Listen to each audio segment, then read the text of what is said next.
आप सब, मुझे उम्मीद है कि आप सभी अच्छे होंगे और पढ़ने वाले बच्चों को फाइनेंस अकाउंट असिस्टेंट एग्जाम की टेंशन भी ठीक ठाक होगी। आज की इस वीडियो में मैं कुछ फैक्ट आप लोगों के साथ रिवील करने जा रहा हूं। बेसिकली आप सभी जानते हैं कि आप लोगों के पास एटलीस्ट सिर्फ 1 वीक रह गया एग्जाम को लेके, राइट। और इस 1 वीक में आप लोगों को क्या करना है वो चीज़ें मैं बता रहा हूँ, ठीक है। मैं बिल्कुल सच्चाई इस वीडियो में बताने वाला हूं और अगर आप लोगों को अच्छा लगे तो लाइक ज़रूर करना और कमेंट भी ज़रूर करना, ठीक है। देखिए, मैक्सिमम बच्चे जो लोग पढ़ने वाले हैं ना, जो लोग पढ़ने वाले हैं, मैक्सिमम बच्चे पढ़ने वाले फ्रस्ट्रेटेड हैं इस टाइम पे। क्यों फ्रस्ट्रेटेड हैं? पहला रीज़न है मॉक टेस्ट, ठीक है, मॉक टेस्ट। दूसरा रीज़न है ये जो डेली बेसिस पे मोस्ट एक्सपेक्टेड जो एमसीक्यूज अपडेट किए जा रहे हैं उन पे। देखिए, मैं आप लोगों को एक चीज़ कहना चाहता हूं कि आप लोगों के पास एटलीस्ट 1 ईयर था, आप लोगों के साथ आपके पास 1 साल था। उस 1 साल में आपने कहां से पढ़ा, क्या पढ़ा, डजेंट मैटर, ठीक है। अब जो भी आपने इस 1 साल में किया है ना, अब वो चीज आपको इस लास्ट वीक में रिपीट नहीं करनी, ठीक है।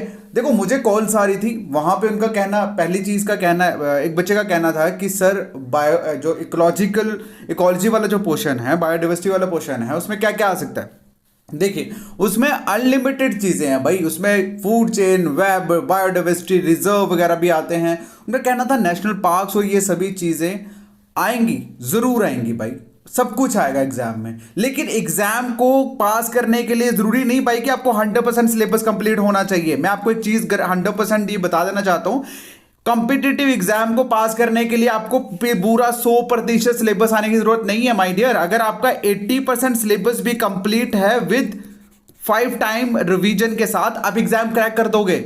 मैं बताता हूं कैसे। देखो, आप लोगों का 120 मार्क्स का पेपर होता है, ठीक है। अगर हम 120 मार्क्स में काउंट करें कि 80% कितना होता है, सपोज करिए, 2 मिनट रुको, मैं बताता हूं अभी आपको। देखो, आप लोगों का जो एग्जाम है वो 120 मार्क्स का होता है। तो मैं ये कहता हूं कि भाई आपको 100% सिलेबस कवर करने की जरूरत है ही नहीं। 100% सिलेबस कंपिटेटिव के लिए कभी होगा ही नहीं, 10 साल लगा दो आप, ठीक है। क्योंकि हर बार एक नई चीज ऐड हो जाती है, हर बार एक नया स्टैंडर्ड एग्जाम का निकल आता है। तो मैं हमेशा कहता हूं कि एग्जाम को क्रैक करने के लिए आपको सिर्फ और सिर्फ 80% एग्जाम का जो सिलेबस है वो कवर करने की जरूरत है विद 5 टाइम रिवीजन, ठीक है। सुनो, अब मैं क्या बोल रहा हूं। 120 मार्क्स मतलब 100%, ठीक है। हमें इसका करना है 80%। 80% कितना होता है? अगर मैं पॉइंट लगाऊं तो मतलब 12 हो गया 10%, और 10% अगर मैं 8 के साथ करूं तो ये बनता है 96। मतलब 80% जो है वो आपके बनते हैं 96 मार्क्स। तो माय डियर, 96 नंबर अगर आपके आते हैं ना 96 सिलेक्शन, भाई आप टॉप कर जाओगे।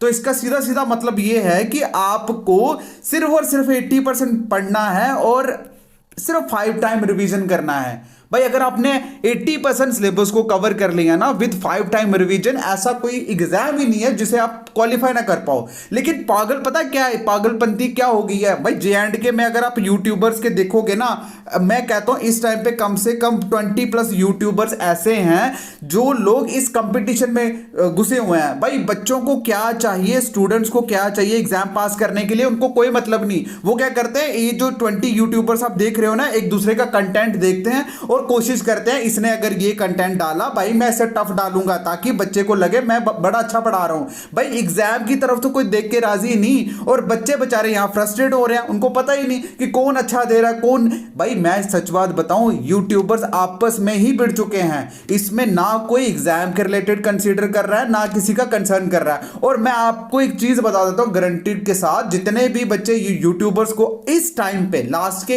1 वीक जो फॉलो करेंगे ना, वो पिस जाएंगे। उन्होंने जितना भी पढ़ा वो पिस जाएंगे। देखो अब कैसे, मैं आपको बता दूं, यूट्यूबर्स का मेन काम होता है भाई आप लोगों को एंगेज करके रखना। Most important MCQs, 20 MCQs from GK portion, 30 MCQs from accountancy. ओ भाई साहब मेरी बात सुनिए, ये एक्सपेक्टेड क्वेश्चंस तब बोले जाते हैं जब आपके पास लास्ट 5 साल का डाटा हो, लास्ट 5 इयर्स का डाटा हो। एक पेपर के बिहाफ पे आप क्या बोल सकते हो, जेके SSB के पास 1000 क्वेश्चंस का क्वेश्चन बैंक पड़ा भाई, 1000 क्वेश्चन का। यहां पे एक्सपेक्टेड नाम की कोई चीज ही नहीं है। मैं जितने भी स्टूडेंट्स अभी इस वीडियो को देख रहे हैं ना, मैं एक चीज कह देना चाहता हूं कि अगर एग्जाम क्रैक करना है ना, अगर एग्जाम क्रैक करना है, मैटर नहीं करता आपने लास्ट 1 साल में क्या किया। इस 1 वीक जो लास्ट वाला 1 वीक है ना, इसमें आपने जो भी पढ़ा है उसको रिवीजन करो, सभी यूट्यूबर्स को बंद करके, किसी यूट्यूब को फॉलो नहीं करना। अगर आप सिलेक्शन लेना चाहते हो ना तो लास्ट के 1 वीक सिर्फ जो भी पढ़ा उसको रिवाइज करो। मैं आपको एक चीज बताता हूं, बच्चे मॉक टेस्ट की तरफ जा रहे हैं। मुझे अभी रिसेंटली कॉल आया कि सर मैंने 5 जगहों से मॉक टेस्ट दिए, सबका लेवल डिफरेंट है, मुझे समझ ही नहीं आ रहा, और मैं जब मॉक टेस्ट देती हूं मुझे ऐसा लगता है कि मुझे कुछ भी नहीं आता। ओ भाई साहब, जेकेएसएसबी में मॉक टेस्ट का कोई मतलब ही नहीं है भाई। मॉक टेस्ट हम लोग इसलिए देते हैं हमारी टाइमिंग पता लग सके, टाइम मैनेजमेंट पता लग सके। और मॉक टेस्ट जो होते हैं ना जेकेएसएसबी के लिए, अगर मैं खास तौर पे कहूं तो वो 1 महीना पहले दिए जाते हैं, सो दैट कि पता लगे कि इन मॉक टेस्ट में क्या भरा है इन्होंने, क्या कचरा भरा है। लास्ट के 1 हफ्ते में अगर आप मॉक टेस्ट दे रहे हो ना भाई, जितना भी पढ़ा है ना, कॉन्फिडेंस जमीन पर जाके गिरेगा। और मतलब एग्जाम में जब बैठोगे ना तो डरोगे यार एग्जाम देने में। एग्जाम इतने टफ नहीं होते जितने इन्होंने डाले हुए हैं यार। बैंक के पेपर क्वालिफाई करके जो लोग जेकेएसएसबी के पेपर आप लोगों को करवा रहे हैं, आपको क्या लगता है? देखो इसमें यूट्यूबर्स का कोई गलती नहीं है, गलती है आप लोगों का। यूट्यूबर्स आप लोगों के जेकेएसएसबी के नाम पर आप लोगों को आईएएस का मटेरियल दे रहे हैं और आप लोग आंखें बंद करके बस लगे पड़े हो रैट रेस में। भाई साहब सीधी सी बात है, जब तक आप अपनी रिस्पॉन्सिबिलिटी अपने ऊपर नहीं लोगे ना, आप लोगों को इसी तरह से बनाया जाएगा। क्या बनाया जाएगा समझ लो आप उसमें, ठीक है। मैं आपको सच बात बताऊं, इस टाइम पे एट प्रेजेंट की अगर मैं बात करूं तो जे&के में कम से कम जो टॉप लेवल के ऑनलाइन लगा लो या कोई भी लगा लो भाई, जो यूट्यूबर्स लगा लो, इनका सिर्फ एक ही फंडा है भाई, हम इतना ऐसा कंटेंट दें जो बच्चे ने कभी देखा ही नहीं, ऐसा कंटेंट दें जो देखा ही नहीं। भाई बच्चे ने नहीं देखा, टफनेस क्या मैटर करता है भाई? आप वो दो ना जो एग्जाम पॉइंट ऑफ व्यू से रेलेवेंट है। आप किसी भी यूट्यूब पे जाके चेकआउट कर लो, आपका पेपर आने वाला 6 को पेपर है आपका, खुद ही पता लग जाएगा कि क्या गुड़ खिलाया भाई इन लोगों ने। मैं जितने देखो, मुझे किसी यूट्यूबर्स किसी से कोई बैर नहीं है, बस दुख होता है जब किसी बच्चे का मैसेज आता है, कॉल आता है कि सर हमने ये किया, हमें पता नहीं चल रहा कि हम करें क्या। एक बंदे ने मैसेज किया, उसने 4 जगहों से पढ़ा, 4 जगहों से पढ़ा और यहां से पता लगता है कि यार वो कितना डेडिकेटेड है। बट एट प्रेजेंट क्या है, वो कहता है मैं फ्रस्ट्रेट हो गया, मुझे ये नहीं पता चल रहा, अब पढ़ तो सारा लिया लेकिन मेरे माइंड में कुछ नहीं बैठा हुआ। मतलब यहां पर उसका टाइम वेस्ट हुआ सिर्फ, ठीक है। तो इन शॉर्ट मुझे कुछ कहना नहीं है, मैं सिर्फ इतना कहना चाहता हूं, लास्ट का जो 1 वीक आप लोगों के पास बचा है ना, इस 1 वीक में कोशिश करो आपने जो भी चीजें पढ़ी हैं उसको रिवाइज करो, सिर्फ रिवाइज करो। मैंने ऑलरेडी कैलकुलेट करके बता दिया है कि सिलेबस को 100% कवर करने की जरूरत नहीं है पास करने के लिए। अगर आपका 80% भी कवर हो जाता है ना, 80% ऑफ 120 करके देख लो भाई, 96 मार्क्स बनते हैं आपके।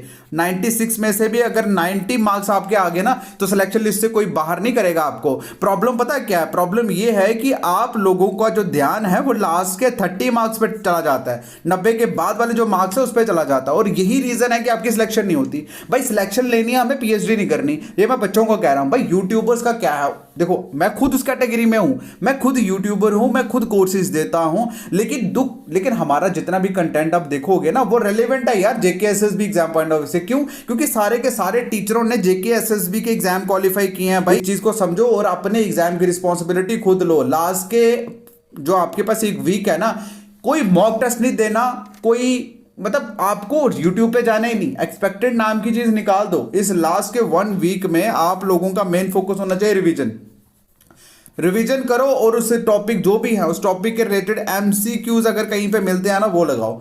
अगर आप मॉक टेस्ट की तरफ गए मारे जाओगे भाई साहब, क्योंकि इन मॉक टेस्ट का कोई मतलब है ही नहीं एग्जाम पॉइंट ऑफ व्यू से। पता नहीं कहां कहां के क्वेश्चन दुनिया भर के जिनका कोई लेन देन ही नहीं वो आप लोगों को दिए हुए हैं, ठीक है।